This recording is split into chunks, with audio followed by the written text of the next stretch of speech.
This wasn't supposed to be possible. Unmatched already released their best set that they've ever made. Unmatched Adventures Tales to Amaze is not only a regular Unmatched set that comes with 4 characters that I love, but it comes with a new way to play the game that's co-op. So with all that value, that high quality appeal from Unmatched Adventures Tales to Amaze that everybody loves, Slings and Arrows, their new set, should not be better. Technically, this is even less content than Tales to Amaze, but why does it feel so perfect? Why does it feel so complete and like it doesn't need anything else? I'm officially saying it right now. I don't care if it's the unpopular opinion. I don't care because I'm a contrarian most of the time if it is the most popular opinion in the Unmatched community. This release run for the sets from Tales to Amaze to Slings and Arrows is the greatest run Unmatched has ever had. All they had to do was come out with a bunch of Marvel sets,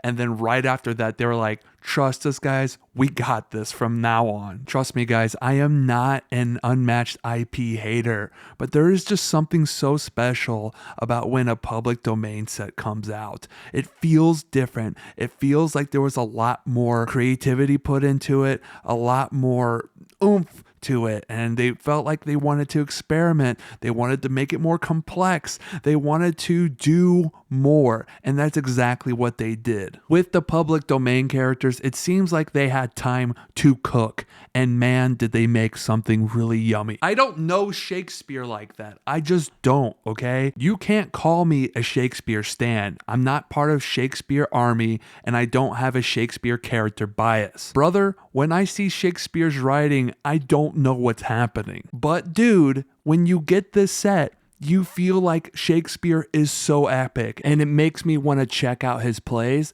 I won't. I don't want to read those. No way, no how. But it almost got me to read. The art was done by Zoe Van Dyke, the GOAT. She did Battle of Legends 2, the whole dang box, and she did it once again on this whole dang box too, and she made them all beautiful.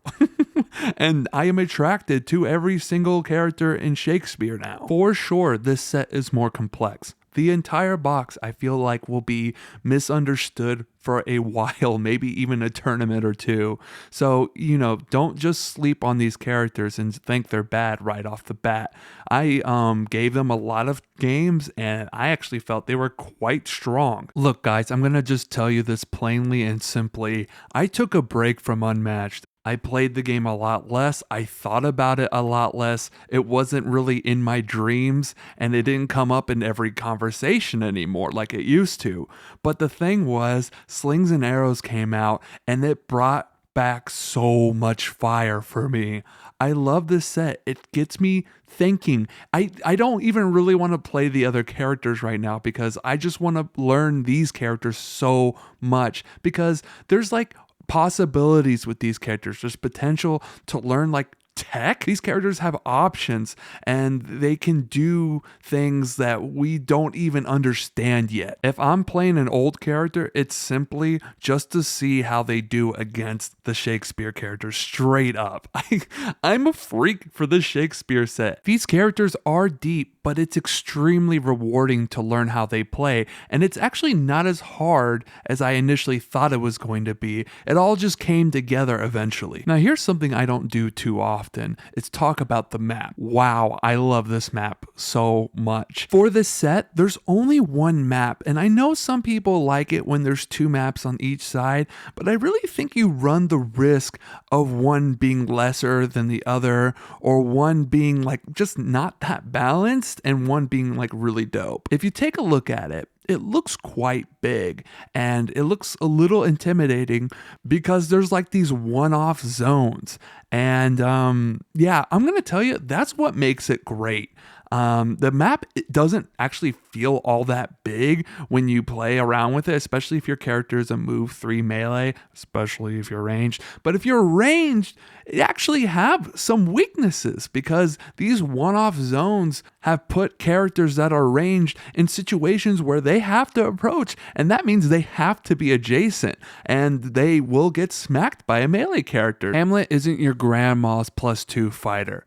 He's kind of a Chad who is scared of other Chads. When you think of a +2 fighter, you kind of think, oh, easy kind of character, just kind of straightforward with getting a +2 from however you get your +2 and then you attack. Well, Hamlet doesn't really work like that. Matter of fact, you draw a bunch, and I know a lot of you guys think that drawing cards is bad in a card game, but Hamlet has one of the dummiest mega passes you have ever seen in your life to make sure he doesn't lose in fatigue faster than T-Rex. And if that's not good enough, he also has another pass. Why is he looking at me like that? And you actually have to use your brain. This is for the dudes that work out with books in their hand. You're smart, and it's not just muscles in your brains, it's strong brain too. And from what I understood is that Hamlet was going to be one of the worst characters in the game, like early on, but they made like just little tiny tweaks, and now he is just so much fun. And just for a heads up, if you're interested in 2v2, I think he's going to be quite fun in 2v2. Titania, wow, what a character. What a character that is drawn very, very nicely. And this is probably going to be the strongest character in the set. I might be wrong. I feel very, very powerful when I play with her. And it's surprising because you look at her deck and it feels like she can't do much, but her glamour are really the name of the game, and being able to use the glamour in the right order and getting it to where it's going to benefit you the most, and being able to pop off what little damage you have, you can actually pull it off, man, and it's incredibly fun. It reminds me of Genie, where Genie has like a moment where if you capitalize on this moment, it'll guarantee you a win. But if you miss your mark, you can lose. I think she has a bit more than just that one moment, but ultimately she's looking for little pokes throughout the game, and then very calmly and very coolly just trying to throw out a big 8 at your face. For the first time in history, we have a multi-fighter that isn't just going to collapse once one of the 3 multi-fighters dies. So yeah, you heard that right. If one sister dies, you're still in the game, and you can still do just about the same amount of stuff as you could before.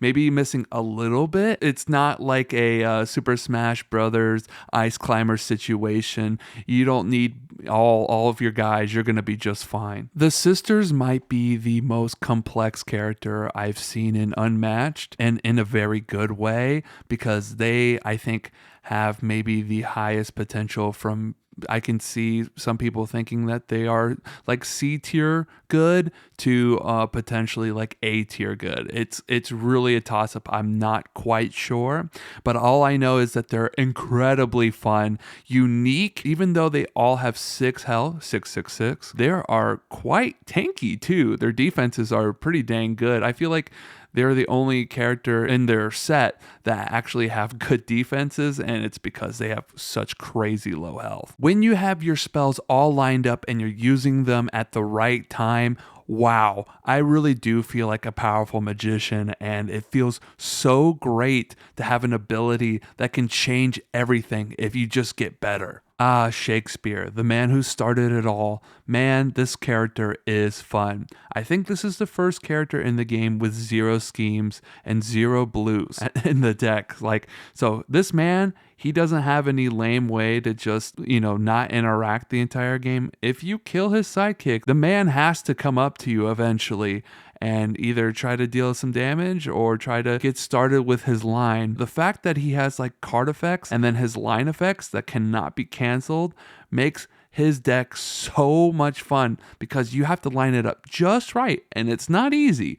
But once you do start getting the hang of it, you feel so powerful. And once again, it's like a lot of these decks in this set where you initially look at it and you feel like it is just not all that strong and he can't do much. But if you write like you're running out of time, if you lose and you start a second draft, he's the nerd that beats up other nerds. I'm not exactly sure who who my favorite in the set is, but at one point it definitely was Shakespeare. At one point it was Titania, and I'm really feeling the sisters right now, but I'm sure I'll go back to the old Titania and the Shakes very soon.